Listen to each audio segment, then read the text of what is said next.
தமிழ்நாடே போர்க்களமா மாறி நாளுக்கு நாள் மக்கள் எல்லாரும் போராடிட்டு இருக்காங்க. ஆனா நாளைக்கு ஒரு ஸ்பெஷல் டே. அட ஆமாங்க, நம்ம கோபாலபுரத்து பட்டத்து இளவரசருக்கு பர்த்டே. நீட்டை ரத்து பண்ணுவோம். அதுவும் முதல் கையெழுத்தே நீட் ரத்து தான். தமிழ்நாட்டை மாணவர்களுக்கு ஸ்ட்ரெஸ் இல்லாத மாநிலமா மாத்துவோம் அப்படி இப்படின்னு சொன்னது எல்லாத்தையுமே ஆட்சிக்கு வந்தோன்னு மறந்துட்டாரு இந்த இளவரசர்.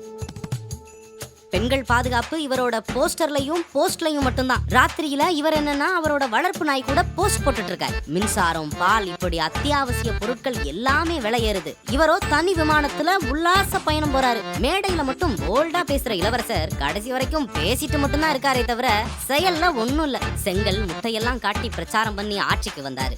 ஆட்சிக்கு வந்த உடனே அந்த செங்கல்ல வச்சு வீடு கட்டி முட்டைய ஆபாயிலா போட்டு முழுங்கிட்டார். அரசவையில ஒரு மந்திரி சொன்னது போல இந்த பட்டத்து இளவரசர் தன்னோட அப்பா தாத்தாவையெல்லாம் மிஞ்சிடுவாரு. எனிவே, ஆட்சியிலிருந்து கடைசியா பிறந்தநாள் கொண்டாடுற உங்களுக்கு பிறந்தநாள் வாழ்த்துக்கள் இளவரசரே. Good bye.